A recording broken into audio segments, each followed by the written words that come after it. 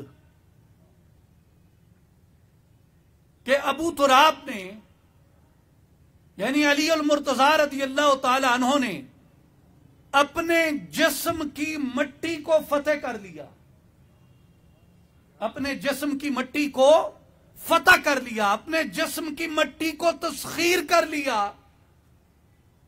N گلے تاریک را اکسیر کرد، اکسیر کا ایک اشارہ سونے کی طرف بھی ہوتا ہے، جس کو علم اکسیر کہتے ہیں، کیمیا گری بھی کہتے ہیں، کہ جس سے تانبا سونا بن جاتا ہے، پتھر ہیرا بن جاتے ہیں۔ تو اکسیر وہ ہوتا ہے جس کے اندر جلوہ بھی پایا جائے، جس کے اندر چمک اور دمک پائی جائے، اور گلے تاریک ایک ظلمت بھری مٹی۔ تو علامہ فرماتے ہیں کہ جب انسان جب تک اپنے جسم کو مسخر نہیں کرتا، اپنی خاک پہ فاتح نہیں بنتا، تب تک اس کا جسم ایک تاریک مٹی ہے۔ لیکن جب وہ اپنے جسم کو مسخر کر لیتا ہے، اپنے جسم پہ فاتح ہو جاتا ہے، یہ مٹی مٹی نہیں رہتی بلکہ جلوہ گاہ بن جاتی ہے، انوار کا مرکز بن جاتی ہے۔ فرمایا کہ سیدنا علی رضی اللہ تعالیٰ عنہ نے اپنے جسم کی مٹی کو فتح کر لیا۔ جب فتح کر لیا تو مٹی مٹی نہ رہی بلکہ مٹی انوار کا مرکز بن گئی۔ ہر کے زین بر مرکب تن تنگ بست، چون نگیں بر خاتم دولت نشست۔ فرماتے ہیں کہ جو بھی اپنے بدن کے اس گھوڑے کی لگام اپنے ہاتھ میں لے لیتا ہے، اپنے گھوڑے پہ، بدن کے گھوڑے پہ کاٹھی ڈال لیتا ہے، اس کی لگام زبان کو، آنکھوں کو، کان کو، دل کو، ہاتھوں کو، پاؤں کو، سوچ کو، معدے کو، شکم کو، آنتوں کو، حلق کو حرام سے محفوظ کر لیتا ہے، اطاعت الہیہ کے اندر دے دیتا ہے، شریعت مصطفی کی قید میں لے آتا ہے، اور نبی پاک علیہ الصلوۃ والسلام کے فرامین کے مطابق، حضور کے اسوہ کے مطابق، حضور کے اہل بیت و اصحاب کی سنت کے مطابق اس کو ڈال دیتا ہے۔ وہ اپنے جسم کو مسخر کر لیتا ہے، اور جو جسم کو مسخر کرتا ہے گویا وہ ایسے ہے جس نے اپنے گھوڑے کو، اپنے بدن کے، اپنے نفس کے گھوڑے کو قابو کر لیا۔ جو نفس کے گھوڑے کو قابو کر لیتا ہے اللہ تبارک و تعالیٰ اس کو عزتوں کے تخت پہ بٹھا دیتا ہے۔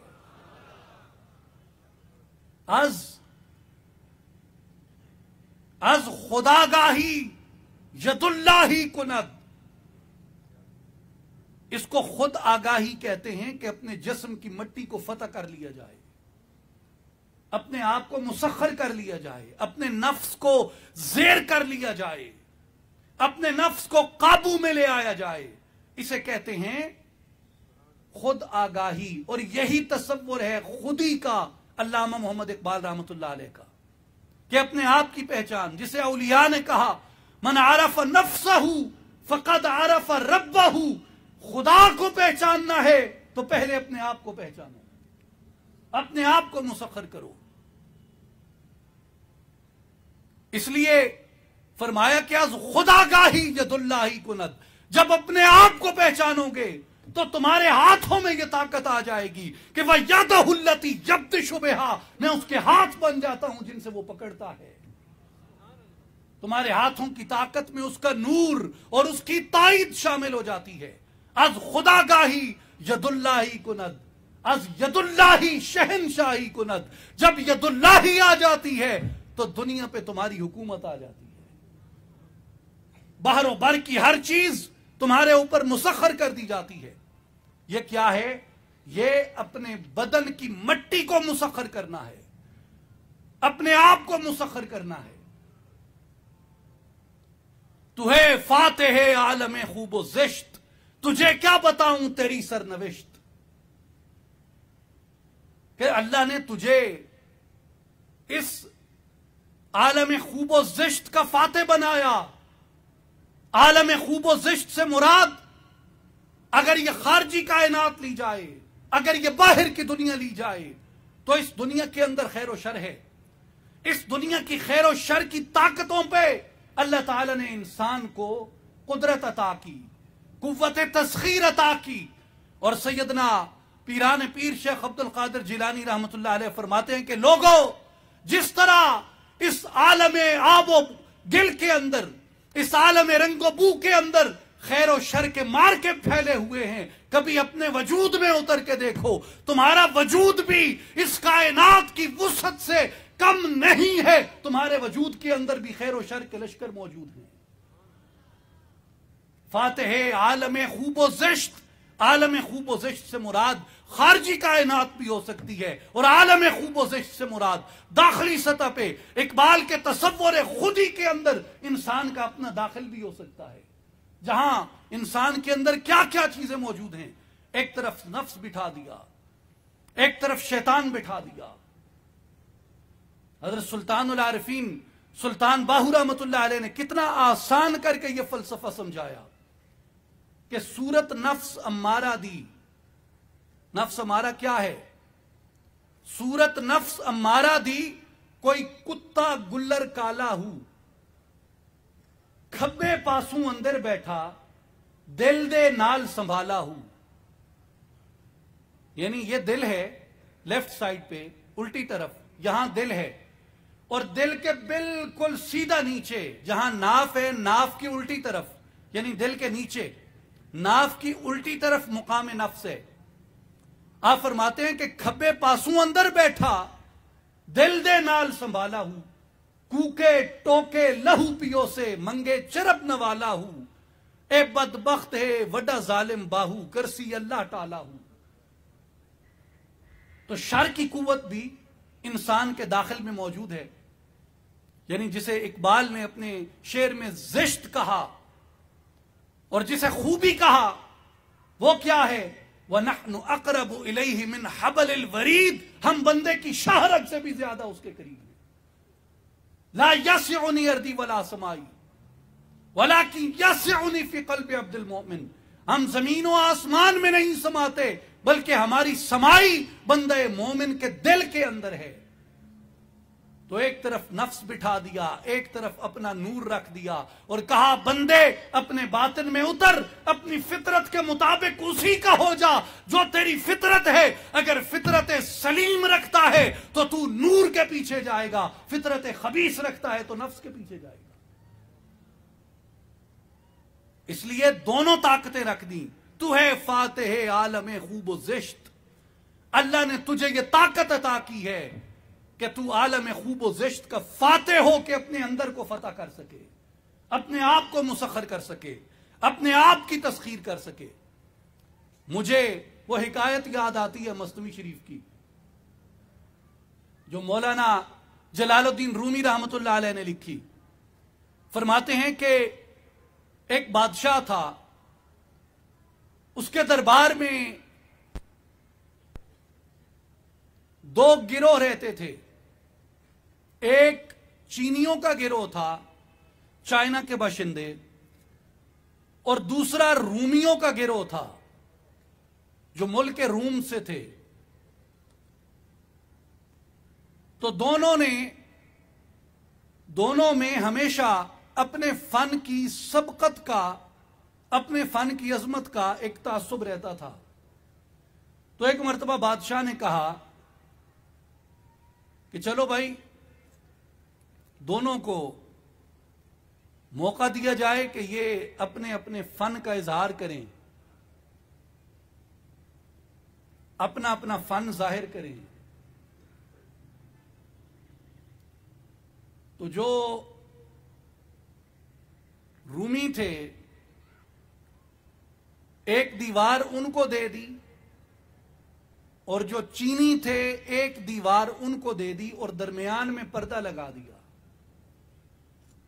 اب ایک دیوار ادھر ہے، ایک دیوار ادھر ہے، اور درمیان میں پردہ ہے.